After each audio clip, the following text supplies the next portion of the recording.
Hi అండి, అందరికీ నమస్తే. ఇప్పుడు వచ్చేసి నేను కొత్తిమీర తీసుకున్నానండి. కొత్తిమీర ఏం చేశానంటే పైన కాడల వరకు తీసేసుకున్నాను. ఇలా వేర్లు ఉన్నాయి కదండి. అయితే మొత్తానికి నేను ఒక వీడియోలో చూశాను, ఏరుల్ని వాటర్లో పెడితే పెరుగుతాయి అని చెప్పారన్నమాట. అయితే అది ఎంతవరకు నిజమా అనేది నాకైతే తెలియదు. అయితే సరే మనం ట్రై చేద్దాము ఇంట్లోనే, ఒకవేళ కొంచెం గ్రోత్ వస్తే మేలే కదా అని ఎన్నిసార్లు ధనియాలు చల్లినా కూడా రావట్లేదండి. అందుకని ఇప్పుడు నేనేం చేశానంటే ఒక చిన్న వాటర్ బాటిల్ ఉంటే కట్ చేశాను అన్నమాట. వాటర్ పోసేసి ఇప్పుడు వేర్లు ఉన్నాయి కదండి, ఇక్కడ వరకు చాలా పెద్దగా ఉన్నాయి. వాటిని ఇట్లా వాటర్లో పెట్టేస్తున్నాను అన్నమాట. అంటే చాలా ఉన్నాయన్నమాట. ఇవన్నీ పెట్టేస్తాను వాటర్లో.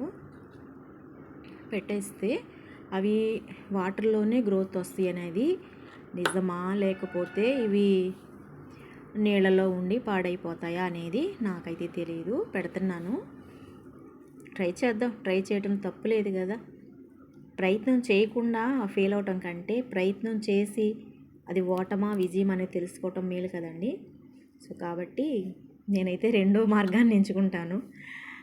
ప్రయత్నం చేసి ఓడిపోయినా పర్లేదు, కానీ ప్రయత్నం అయితే చేయాలి. సో కాబట్టి పెడుతున్నాను వీటిల్లో. మరి ఎప్పటికీ గ్రోత్ వస్తాయో, మరి మనం ఈ వాటర్లో ఇంకేమన్నా వేయాలో తెలియదు. కానీ వాటర్ బాటిల్ పెట్టేసేటప్పటికి గ్రీన్ కలర్లో చాలా బాగుందన్నమాట. ఏళ్ళు మునిగేంత వరకు వాటర్ పెట్టాను. ఇదిగోండి, వేర్ల వరకే ఉన్నాయన్నమాట వాటరు. ఇంకా పైకి పెడితే అవి పాడైపోతాయేమో కొత్తిమీర అనేది అని అనుకుంటున్నాను. సరే, చాలా వేళ్ళు ఉన్నాయి, ఎందుకైనా మంచిదని చెప్పానని తీసానన్నమాట. సరే, పెట్టి చూద్దాం. అలా గ్రోత్ వచ్చిందనుకోండి మంచిదే కదా, మనకి ఫ్రెష్ కొత్తిమీర వస్తుంది అన్నమాట. సో కాబట్టి నేను చిన్న చిన్న ప్రయత్నాలు చేస్తున్నాను. ఫలించిన తర్వాత ఒకవేళ గ్రోత్ వచ్చిందనుకోండి అప్పుడు కూడా వీడియో చేసి పెడతాను అన్నమాట. అంటే ఇప్పుడు మనం చేసేటప్పుడు ఒక పనిని కూడా అది కూడా కరెక్ట్ ప్రాసెస్లో చేయాలి కదా. సో నా ప్రయత్నం అయితే చేస్తున్నాను. ఇంకా తర్వాత దేవుని చిత్తం ఏమైందో. సరిపోయింది, ఎండిపోయిందండి చక్కగాను, వేసుకోలేదు కానీ చాలా బాగుంది. వాటర్లో పెడితే కొంచెం గ్రీన్గా వచ్చేస్తాయి అన్నమాట వాటర్ దగ్గరేటప్పటికి. ఏమో, దేవుడు నిజంగా ఎంత మంచి దేవుడు అండి. ఏదైనా కూడా చక్కగా వాటర్లో పెరగాలన్నా వాటర్లోనే, మన ఏదన్నా క్లీన్ చేయాలన్నా వాటరే, బ్రతికించాలన్నా వాటరే అన్నట్లు రెండు విధాలుగా ఉపయోగపడుతుంది అన్నట్లుగా దేవుని మహాకృపను బట్టి ఎంత మంచి దేవుడు. మనల్ని ఇంకా ఎంతగానో, మనల్ని ఎంత ప్రేమించకపోతే దేవుడు మనకి ఇన్ని ఇస్తారండి. మనము అణువున దేవుని చూడొచ్చు అన్నమాట. అంటే అది ఎక్కువ పరిశీలన చేసేటప్పుడు మాత్రమే తెలుస్తుంది, కానీ మిగతా టైం అప్పుడైతే తెలియదు అన్నమాట. చిన్నప్పటి నుంచి చూసేయే కదా ఇవన్నీ కూడా, ఎవరు చూడనివి మనం ఒక్కళ్ళని కొత్తగా చూస్తున్నామా, ఇప్పుడే చూస్తున్నామా అన్నట్లు అనుకుంటారు కొంతమంది. కొన్ని విషయాలు మనకి ఎప్పటివి తెలిసినప్పటికీ కూడా కొన్ని లోతుల్లోకి వెళ్ళినప్పుడు చూసినప్పుడు మాత్రమే అవి చాలా చాలా అందంగా కనిపిస్తాయి అన్నమాట. ఇలాగా ఏయో నేను చేసే చిన్న చిన్న పని కూడా మీకు ఇలా షేర్ చేస్తూ ఉన్నాను.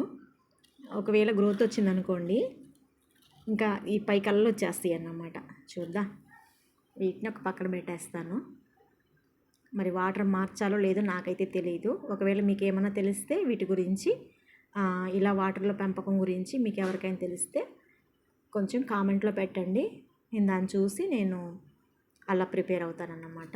సో కాబట్టి చాలా బాగుంది, గ్రీన్ కలరు, లైట్ గ్రీన్ అన్నమాట. మీరు ఎప్పుడైనా పెంచారా ఇలాగనేది నాకు కొంచెం కామెంట్లో పెట్టండి. నేనైతే ఇదే ఫస్ట్ టైము ఇలా పెంచడం అనేది.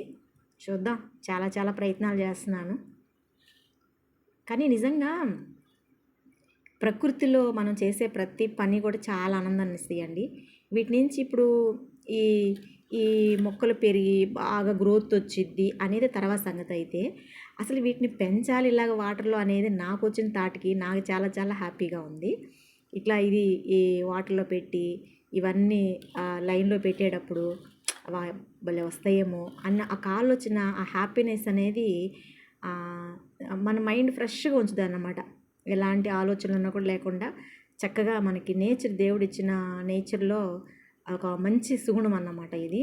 కాబట్టి ఎవరికైనా మానసిక సమస్యలున్నా కూడా చిన్న పిల్లలతో ఆడండి.